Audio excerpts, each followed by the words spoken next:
Happy Birthday, Miss Jones is a wonderful 1956 Saturday Evening Post cover that tells the story of a teacher who's just come into class for the day, and she finds herself being celebrated for her birthday by her students. One of the things that you can really see in the piece is that there's a tremendous amount of affection between the teacher and her students, even if it is just for this moment before the actual teaching begins.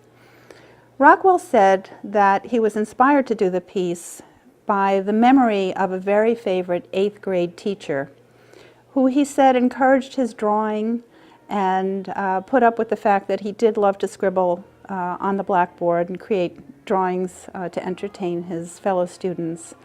Throughout Rockwell's adult life, he had a warm correspondence with her, so that even when she was having trouble with her eyesight, she asked friends to describe the Saturday Evening Post covers that Rockwell was creating.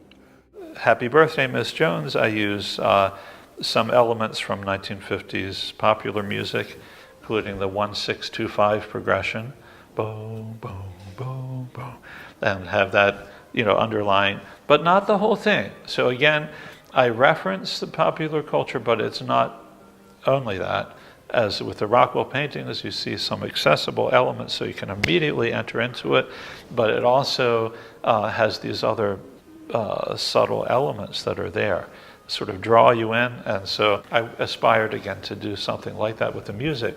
So I combine the 50s popular music texture with Baroque recitative techniques and have Miss Jones come out as the character I could imagine some of her thoughts as she's presented with this birthday surprise by her class.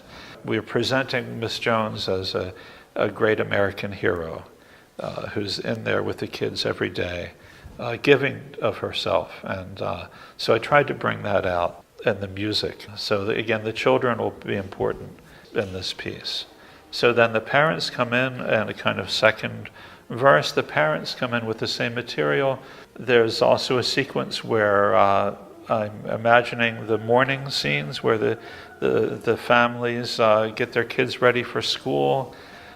Miss Jones is realizing, of course, that the families contributed to this, that it wasn't just the kids, that maybe the families knew that this party was, or that this surprise was going to happen. The original theme comes back in a little bit more strongly, have the instruments suggesting the idea that there's some sort of divergent elements, that the kids aren't necessarily all sort of moving in line, but that there's a little bit of chaos. And again, this references the freedom of speech painting. There's a kind of healthiness in unpredictability and a healthiness in chaos, that the class isn't so orderly that learning can't happen, even though somehow this teacher maintains a sense of direction and holds things together.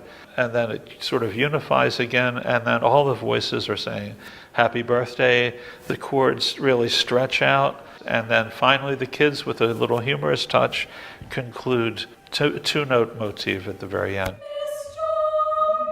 Very fun again to teach the kids to interact with Miss Jones and to sing in a recitativo style as a group. That's something new for the kids. But they're catching on, and especially they're catching on when they are in a bigger group or in a group of singers. They start to understand that they are talking to the teacher, and even though they are such different personalities as kids and vocally too, that they speak their lines as one voice in a not straight way, in an organic way. And when that connection happens, and it happened in the very first rehearsal that I had with them, it's fantastic. They start to really respond from their guts. And the kids are probably a little older than the ones that I'm working right now with, than the ones in the painting. But I asked them to put themselves in the position of the kids in the paintings.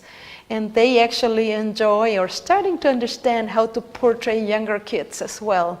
Fascinating for them.